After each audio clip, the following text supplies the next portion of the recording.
Assalamualaikum warahmatullahi wabarakatuh. Wassalatu wassalamu ala asyrafil anbiya'i wal mursalin sayyidina wa maulana Muhammadin wa ala alihi washabbihi ajmain. Perkenalkan, nama saya Tutut Agusanti dari Prodi PIAUD. Di sini saya sebagai moderator akan memandu pemateri hari ini. Sebelum materi disampaikan, saya akan membacakan CV beliau. Nama Dr. Muhammad Nasir MAG. Tempat tanggal lahir Sungkang Wajo 31 Desember 1970. Jenis kelamin laki-laki. Agama Islam. Alamat Perumahan Borneo Mukti 1, Samarinda. Nomor handphone 0813 4655 9421. Status Wakil Rektor 1. Pendidikan beliau perguruan tinggi S1 Pendidikan Bahasa Arab UIN Makassar, S2 Studi Islam UIN Makassar, S3 Pengembangan Kurikulum UFI Bandung. Adapun pengalaman organisasi beliau yaitu Ketua Senat Mahasiswa Eptik UIN Makassar, anggota pengurus Himpunan Pengembangan Kurikulum Indonesia, pengurus PMII Komisariat UIN Makassar, pengurus Badan Akreditasi Nasional Sekolah Madrasah Kalimantan Timur. Selanjutnya mungkin beliau akan menyampaikan materi terkait surat keterangan pendamping ijazah. Baik, Silakan, Pak. Assalamualaikum warahmatullahi wabarakatuh. Bismillahirrahmanirrahim. Alhamdulillahirabbil alamin. Shalatu wassalamu ala asyrafil anbiya'i wal mursalin sayyidina wa maulana Muhammadin khatamil anbiya'i wal mursalin wa ala alihi wa sahbihi ajmain. Terima kasih kepada moderator yang cantik ya, yang telah memperkenalkan saya. Mudah-mudahan moderator kita sehat walafiat ya, cita-citanya bisa tercapai. Mohon doanya semuanya mahasiswa baru. Pertama, anak-anakku, mari kita bersyukur kepada Allah Subhanahu wa taala. Pada kesempatan hari ini kita tetap sehat walafiat ya, tetap semangat walaupun kalian ini berada di rumah, tidak kumpul di kampus, tapi insya Allah mudah-mudahan kondisi COVID-19 ini semakin menurun. Jadi ada kebijakan baru, mudah-mudahan ini bisa kuliah offline nanti, kalau tidak di bulan September mungkin di bulan Oktober ya, mudah-mudahan. Salawat dan taslim kita kirimkan kepada junjungan kita Nabiullah Muhammadun sallallahu alaihi wasallam. Semoga syafaatnya senantiasa tercurah kepada kita di dunia dan terutama nanti di akhirat insyaallah. Anak-anakku semuanya yang saya banggakan dimanapun berada, mohon ini agar bisa benar-benar diperhatikan ya apa yang saya sampaikan ini. Karena ini sangat terkait dengan kepentingan semuanya. Kalau beberapa hari yang lalu saya sudah menyampaikan bahwa kalian ini adalah angkatan pertama yang insya Allah telah akan menggunakan kurikulum kampus Merdeka. Nah, saya sekedar mengulangi bahwa kurikulum kampus Merdeka itu adalah ada 3 semester, mulai semester 5, semester 6, semester 7 itu kampus memfasilitasi kalian untuk belajar di luar prodinya. Jadi 1 semester belajar di luar prodi Anda, tapi di kampus sendiri. 2 semester bisa mengembangkan potensi pengalamannya di luar perguruan tingginya. Misalnya nanti ada yang berminat mau magang di semester 6, atau ada yang mau pertukaran mahasiswa semester 6, atau ada yang mau riset semester 6, atau ada yang asistensi mengajar semester 6. Jadi selama 1 semester itu 6 bulan kalian ada di luar kampus, tapi tetap diakui SKS-nya 20, namanya rekognisi. Nah itu di semester 6. Semester 7 begitu pula, nanti ada namanya KKN tematik kampus Merdeka. Itu bagi yang sudah memilih semester 6 magang atau sejenisnya, itu nanti semester 7-nya tetap harus memilih kampus Merdeka dengan KKN tematik. Ya, cuma waktunya agak lama. Itu yang disebut kampus merdeka ya. Kampus memfasilitasi mahasiswa untuk mengembangkan potensi dan pengalamannya selama 3 semester di luar prodinya, apakah di kampusnya sendiri atau di luar perguruan tinggi ini. Nah, itu sudah saya sampaikan. Nanti akan diperkuat lagi oleh Bapak Ibu dekannya di sana nanti ketika mudah-mudahan bisa offline, juga nanti bisa konsultasi dengan ketua program studinya atau ketua jurusannya atau dosen penasihatnya nanti insya Allah. Nah, sekarang selain kampus merdeka, sesuai dengan amanah dari Peraturan Menteri Agama Republik Indonesia nomor 17 tahun 2020 yang sebelumnya tahun 2016, bahwa seluruh lulusan perguruan tinggi itu di samping mendapatkan ijazah ya, sampai mendapatkan ijazah dengan kriterianya, nanti kalian karena statusnya sudah mahasiswa UIN, nanti ijazahnya juga ijazah UIN, Universitas Islam Negeri Sultan Haji Muhammadiyah. Kakak-kakak Anda juga yang sekarang ini belum selesai atau dia selesai wisuda atau ujian skripsi setelah tanggal 11 Mei 2021, mereka akan mendapatkan ijazah UIN. Nah, kalian juga nanti insya Allah akan mendapatkan ijazah. Selain mendapatkan ijazah, kalian juga akan mendapatkan namanya transkrip nilai. Ya, transkrip nilai itu adalah nilai-nilai yang Anda peroleh selama kuliah dari semester 1 sampai semester 7. Nanti ada IPK-nya namanya ya. IPK itu namanya Indeks Prestasi Kumulatif. Nah, syukur-syukur kalian tuh bisa memperoleh IPK tertinggi dalam bentuk tertinggi ya 3,61. Kalau tidak salah itu sudah cum laude. Jadi dari sekarang niatnya Anda ini kalau bisa mengejar nilai cum laude ya. Jadi IPK-nya 3,5 ke atas dan tepat waktu selesainya. Ya, tepat waktu itu maksudnya jangan 7 tahun. Memang boleh S1 itu 7 tahun. 7 tahun baru DO. Jadi kalau nggak selesai 7 tahun ya DO. Tapi kita di sini untuk menjaga akreditasi selama 3 semester berturut-turut tidak bayar UKT, itu DO juga di sistem. Misalnya nanti semester 1 dicutikan ya karena nggak bayar. Semester 2 dicutikan lagi karena nggak bayar. Semester 3 semester berturut-turut nggak bayar UKT, nggak tahu kemana perginya. Jadi secara otomatis sistem harus men-DO. Kenapa? Karena kalau nanti statusnya tidak di-DO-kan, jumlahnya bisa dari A menjadi B, dari B menjadi C, itu karena banyaknya mahasiswa yang statusnya nggak jelas. Nah, ini dia. Nah, jadi anak-anakku semuanya dari berbagai prodi nanti insya Allah akan Anda mendapatkan ijazah, juga mendapatkan transkrip nilai ya, yang menggambarkan IPK kuantitatif dari nilai-nilai mata kuliah yang Anda peroleh selama kuliah kurang lebih 3 tahun atau 4 tahun nanti. Selain ijazah kemudian transkrip nilai, kalian juga akan mendapatkan namanya SKPI ya. SKPI itu kepanjangan dari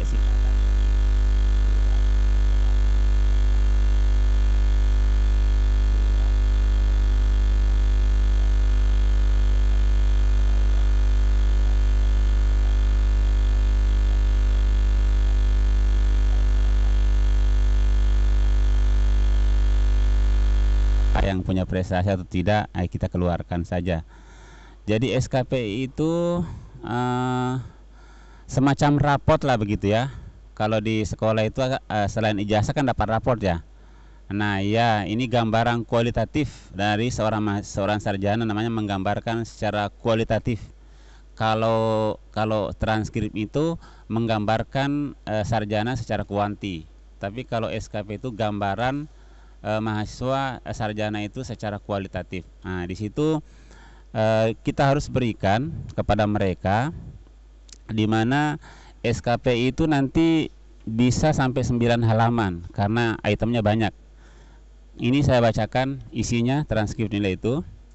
Yang pertama, isi transkrip nilai itu adalah menggambarkan bahwa kurikulum yang digunakan adalah kurikulum KKNI berbasis kampus Merdeka. Nah, jadi kalau nanti sampai kuliah ke luar negeri atau daftar, mereka tahu bahwa ini lulusan UIN yang telah menggunakan KKNI berbasis kampus Merdeka. Itu bagian pertama. Bagian keduanya, informasi tentang identitas diri pemegang SKPI. Jadi kalau kalian nanti di situ muncul bagian keduanya, namanya Anda siapa, tempat tanggal lahirnya di mana, nomor induk mahasiswanya berapa, gelar dan singkatan gelarnya seperti apa. Itu bagian yang kedua. Tapi kita pakai translate bahasa Inggris ya. Samping ada bahasa Indonesianya juga ada bahasa Inggrisnya. Siapa tahu ada yang mau kuliah di luar negeri nanti S2-nya, ya ini pakai pengantar ini. Nah, itu bagian kedua yang terisi di SKPI. Kemudian bagian ketiganya itu informasi tentang identitas penyelenggara program. Yang dimaksud identitas penyelenggara program itu menggambarkan kondisi program studi Anda. Misalnya Anda itu berasal dari program studi mana? Program studi pendidikan bahasa Arab. Lalu misalnya program studi itu terakreditasi apa? Nah, kalau misalnya akreditasinya B, muncul akreditasinya baik sekali, baik, unggul, atau A, B, dan C. Itu di situ. Nama perguruan tingginya misalnya Universitas Islam Negeri Sultan Haji Muhammad Idris. Kemudian kalian itu lulusannya dari mana? Lulusan dari SMA, SMK, atau MA. Kemudian bahasa pengantar kuliahnya menggunakan bahasa apa? Menggunakan bahasa Indonesia. Itu informasi SKPI bagian ketiganya. Masih bagian ketiga juga SKPI menggambarkan fakultas mana Anda berada. Dari fakultas dari mana, kemudian prodinya apa, sistem penilaiannya, program pendidikannya, lama studinya. Jadi kalau nanti kalian studinya 7 tahun, nanti terlihat ya 12-14 semester. Nah, kan jadi malu ya. Kemudian nanti juga jenis untuk lanjutannya seperti apa, nanti tergambar di bagian ketiga. Kemudian bagian keempatnya nanti itu menggambarkan tentang kurikulum yang Anda alami, Anda tempuh selama kuliah di sini. Kurikulum apa namanya? Di situ terlihat nanti gambaran KKNI-nya, lalu muncul KKN itu seperti apa, ada narasinya di situ. Nah, itu tidak perlu Anda pikirkan, tapi nanti kita gambarkan. Misalnya di sini informasi tentang Indonesian Qualification Framework itu. Nah, di sini sana menggunakan KKNI, yaitu kerangka penjenjangan kualifikasi dan kompetensi tenaga kerja Indonesia yang menyandingkan, menyetarakan, mengintegrasikan sektor pendidikan dengan sektor pelatihan dan lain-lain. Nah, itu di bagian keempatnya. Kemudian di bagian kelimanya informasi tentang capaian pembelajaran lulusan. Di situ misalnya nanti Anda itu keterampilan khususnya seperti apa, sikapnya bagaimana, kemudian keterampilan umumnya, kemudian bagian pengetahuannya. Itu ada narasi-narasi yang digambarkan di SKPI ya. Misalnya di sini ada contoh menguasai pengetahuan tentang filsafat Pancasila, kewarganegaraan, wawasan kebangsaan, dan globalisasi. Artinya kalau SKP ini menggambarkan bahwa setelah Anda sarjana, Anda itu sudah menguasai pengetahuan tentang filsafat Pancasila, kewarganegaraan. Kenapa? Karena ada mata kuliah Pancasila dan kewarganegaraan.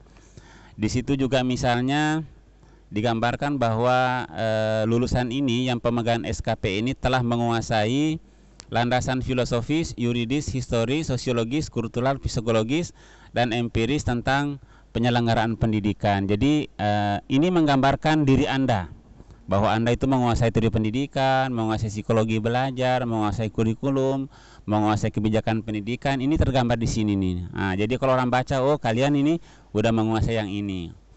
Nah, itu bagian yang kelimanya. Yang paling penting sebenarnya adalah di bagian yang ke-5 bagian akhir ya.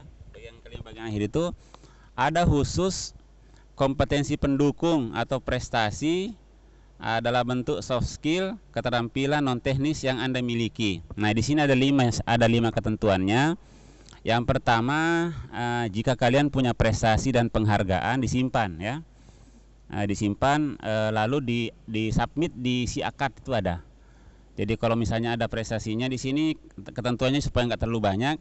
Pemenang lomba atau kejuaraan minimal tingkat kabupaten kota, juara 1, 2, 3, harapan 1 dan 2.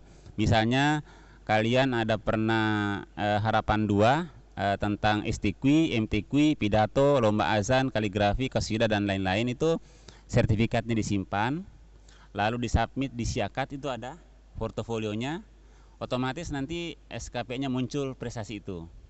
Semakin banyak prestasi Anda, semakin banyak nanti gambaran di SKP Anda bahwa anak ini memang berprestasi dari sisi prestasi dan penghargaan. Kemudian ini yang pertama. Kemudian yang kedua, ada keikutsertaan dalam organisasi ya. Misalnya teman-teman kakak-kakak Anda ini ada yang pengurus SEMA, pengurus DEMA, pengurus HMJ, Himpunan Mahasiswa Program Studi, UKM dan UKK, itu SK-nya disimpan, nanti disubmit di Siakat, akan muncul, dia akan jadi pengurus inti, muncul di situ di SKPI-nya. Misalnya keikutsertaan dalam organisasi eksternal kampus baik tingkat regional, nasional maupun internasional juga disimpan sertifikatnya atau SK-nya, nanti disubmit di Siakat, akan muncul di SKPI-nya. Itu yang kedua. Yang ketiga ada sertifikat keahlian. Misalnya Anda pernah ikut latihan berbahasa asing ya, misalnya 1 bulan atau 3 minggu, terus ada punya sertifikat pernah mengikuti pelatihan bahasa Inggris, TOEFL atau TOEFL bahasa Arab, sertifikatnya disimpan, itu juga bisa disubmit di Siakat, nanti muncul di SKPI-nya. Atau ada keahlian-keahlian dalam bidang akademik ya, misalnya ada pernah menulis buku dan lain-lain, ada keahlian dalam bidang non akademik seperti lomba olahraga, seni dan lain sebagainya, itu semuanya disimpan lalu disubmit di Siakat, itu nanti muncul di SKPI Anda. Itu yang ketiga. Yang keempat ada bukti kerja praktek magang. Nah, misalnya pernah magang selama 3 bulan, ada sertifikatnya. Nah, surat keterangan bukti pendukung dari perusahaan disubmit juga di Siakat. Ada keikutsertaan dalam kegiatan pertukaran mahasiswa, disubmit di Siakat. Ada kegiatan lainnya yang dapat dikategorikan ke dalam praktek magang, semuanya disimpan sertifikatnya, nanti disubmit di Siakat, itu muncul di SKP. Itu yang keempat. Yang terakhir ada pendidikan karakter. Pendidikan karakter itu misalnya Anda anak-anak semua pernah ngikut pelatihan pendidikan karakter, misalnya ada emotional spiritual quotient, ada pelatihan kewirausahaan, pelatihan kepemimpinan, pelatihan komunikasi atau pelatihan-pelatihan lainnya, terus Anda punya sertifikatnya, ada terhitung jumlah jamnya di situ. Itu surat keterangannya atau sertifikatnya itu disimpan lalu disubmit di Siakat kita di Yayan Samarinda atau UIN Sia. Itu nanti muncul di SKPI-nya dan lain-lain. Kegiatan lainnya yang dapat dikategorikan ke dalam pendidikan karakter itu semuanya harus dibuktikan. Tapi nanti ada standarnya. Kalau kebanyakan sampai 50, nanti SKP-nya banyak halamannya. Jadi ambil yang tertinggi yang levelnya nasional atau lokal atau kabupaten kota. Itu nanti ini 5 hal yang harus muncul di SKPI-nya. Nah, itu bagian terakhir dari bagian kelima ya. Yang terakhir ada skema tentang sistem pendidikan tinggi Indonesia. Dan yang ketujuh, pengesahannya ditandatangani oleh Pak Dekannya masing-masing atau Ibu Dekannya masing-masing. Itu gambaran singkat tentang SKPI ya. Ini intinya adalah kampus menyiapkan surat keterangan pendamping ijazah yang menggambarkan profil Anda sebagai sarjana, di mana Anda itu memiliki kemampuan apa, prestasinya akademiknya seperti apa, non akademiknya seperti apa, prodi Anda itu bagaimana, dekannya. Ini tergambar di sini. Kalau bahasa sederhananya itu mungkin di lulusan SMA itu raportnya kali ya. Cuma ini lebih detail karena ini menggambarkan juga kreativitas, inovasi dan prestasi sarjana itu tergambar di SKP ini. Dan ini sudah siap di Siakat kita. Jadi kalau misalnya punya sertifikat atau surat keterangan apapun itu, langsung disubmit aja sekarang. Kalau nanti semester 1 ada, semester 2 ada, semester 3 ada, semester 4 ada, supaya nggak hilang, langsung disubmit, di-scan, baru di-upload di Siakat kita, akan muncul di situ. Nanti pada saat sarjana otomatis terkumpul, nanti dibuat ininya, diverifikasi oleh wakil dekan 3, oh ini benar, diparaf oleh Kaba umumnya, ditandatangani oleh Pak Dekan. Siap diberikan kepada Anda bahwa Anda memang benar-benar sarjana yang punya kemampuan sesuai dengan apa yang tertulis di sini. Nah, ini yang disebut dengan SKPI. Saya kira ini gambaran singkatnya ya. Sekali lagi, memang ini perlu berulang-ulang penjelasan. Nanti kalau ada yang kurang jelas, mungkin bisa nanti nanya ke apa itu wakil dekan 1, wakil dekan 3, ketua jurusan dan ketua program studi, atau nanti semuanya punya dosen penasehat ya. Dosen penasehat itu bisa nanya-nanya. Yang penting nanyanya jangan tengah malam. Kalau nanyanya itu beri salam dulu, assalamualaikum Pak, nama perkenalkan nama, karena pengalaman saya teman-teman kita itu ada yang tidak memperkenalkan nama. Jadi perkenalkan nama dulu, beri salam, kemudian mungkin jam-jam kerja. Tapi kalau saya kapan saja saya balas. Kalau misalnya saya bilang besok jam segini kita komunikasi, biasanya saya jawab begitu. Saya kira ini pengantarnya, mudah-mudahan bisa dimengerti anak-anakku semuanya yang kondisinya posisinya dimanapun mereka berada di seluruh Indonesia ya, karena mungkin ada dari provinsi luar Kalimantan Timur, ada dari Kalimantan Utara, juga ada dari Sulawesi Selatan dan lain-lain. Sekian, assalamualaikum warahmatullahi wabarakatuh. Baik, terima kasih kepada Pak Nasir yang sudah menyampaikan materi terkait SKPI. Sudah digambarkan apa sih SKPI itu, sangat singkat tapi mungkin dapat dipahami untuk mahasiswa-mahasiswa baru nantinya Pak ya. Di sini ada pertanyaan, yaitu bagaimana sih kita bisa mengubah mindset mahasiswa, terkhususnya mahasiswa baru nih, untuk tidak menyepelekan SKPI tersebut, karena yang kita tahu banyak mahasiswa yang di pikirannya itu cuman ijazah dan ijazah saja. Nah, bagaimana itu tanggapan Bapak? Ya, baik, terima kasih pada moderator, pertanyaan yang baik ya. Mungkin nanti teman-teman di sana juga ada yang bertanya seperti itu, barangkali mewakililah dari moderator. Betul ya, saya berharap anak-anak semuanya ini angkatan baru yang baru lahir di kampus di UINSI, Universitas Islam Negeri Sultan Haji Muhammad di sini, jangan menganggap sepele SKPI ini. Nah, tetap memang yang nomor 1 adalah ijazah ya, juga kompetensi dalam bentuk kampus merdeka atau reguler. Tetapi SKPI ini juga menjadi sesuatu menjadi urgen nanti. Kita tidak tahu perkembangan ke depan ya. Siapa tahu nanti pada saat yang akan datang setiap kementerian atau lembaga atau perusahaan atau mungkin nanti penerimaan calon pegawai negeri sipil oleh pemerintah itu mensyaratkan bahwa setiap pendaftar harus memiliki prestasi-prestasi misalnya di SKPI-nya. Nah, kalau misalnya tidak punya prestasi apa-apa, ya tentu menjadi menyesal pada saat itu. Memang saat ini belum ya. Saya lihat penerimaan pegawai negeri misalnya di tahun 2019, tahun 2021 ini sepertinya persyaratan untuk SKP itu belum terlihat. Nanti kita tidak tahu ke depan. Apapun itu, sebenarnya SKP itu adalah gambaran atau profil dari seorang sarjana, di mana di dalamnya menggambarkan kemampuan apa yang dimiliki, prestasi apa yang dimiliki, dan lain-lain. Tentu ini sangat penting dimiliki oleh setiap calon sarjana. Saya kira itu. Mungkin pesannya banyak mahasiswa yang sudah punya prestasi-prestasi itu mungkin bisa disubmit ya Pak di SKNO di SIAKAT. Iya. Betul. Jadi kalau bisa dari sekarang ya, dari tahun pertama Anda masuk itu, kira-kira itu Anda punya bakat di mana, Anda punya kecenderungan kemana. Kalau misalnya Anda itu tidak punya kira-kira kompetensi atau minat di akademik misalnya kurang ya, misalnya tidak bisa menulis buku, tidak bisa juga menulis artikel, tapi Anda misalkan punya bakat di seni ya, atau di olahraga, atau di pendidikan karakter, tentu atau di bidang organisasi. Nah, saya kira bisa diperkuat salah satunya. Karena kan tidak juga setiap orang itu bisa miliki lima-limanya ya. Ya.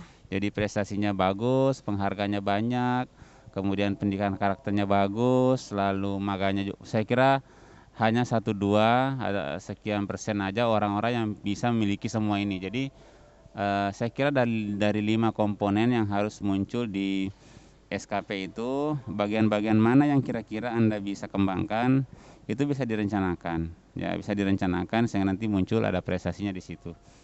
Saya kira itu untuk merencanakan prestasinya masa depan nanti. Oh iya, prestasi mahasiswa itu sangat dibutuhkan sebenarnya. Ini memang kampus harus bisa juga memfasilitasi teman-teman mahasiswa yang punya bakat itu, difasilitasi untuk dilatih, dikembangkan. Nanti harapannya itu mereka bisa berprestasi. Jadi di samping prestasi-prestasi Anda itu ya, di samping kepentingannya untuk pribadi ya dalam bentuk SKPI, kepentingannya untuk lembaga. Dalam hal ini kami sangat membutuhkan prestasi Anda itu, prestasinya lokal, nasional, apalagi internasional. Karena pada saat kita mengajukan akreditasi prodi, misalnya status prodi Anda sekarang akreditasinya misalkan B ya, B. Terus kita mau naik tingkat misalnya menjadi A atau unggul. Nah, di antara syaratnya untuk bisa unggul itu ada sejumlah prestasi akademik dan non akademik mahasiswa.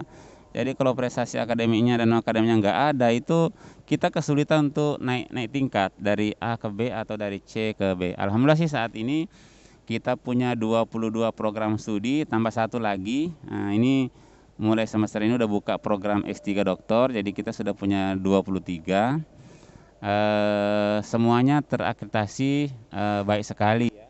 Ada 2 yang unggul, yaitu pendidikan agama Islam di Pasca Sarjana dan pendidikan bahasa Arab di Fakultas Tarbiyah dan Ilmu Keguruan. Nanti prodi yang lain lagi proses. Nah, untuk naik tangga itu dari B ke A itu banyak hal yang dinilai, di antaranya prestasi-prestasi kalian semuanya. Ya. Sudah Pak ya. Jadi diingat lagi untuk mahasiswa jangan menyepelekan SKPI. Sekian pematerian kita hari ini. Saya akhiri. Wallahualam bishawab. Wassalamualaikum warahmatullahi wabarakatuh.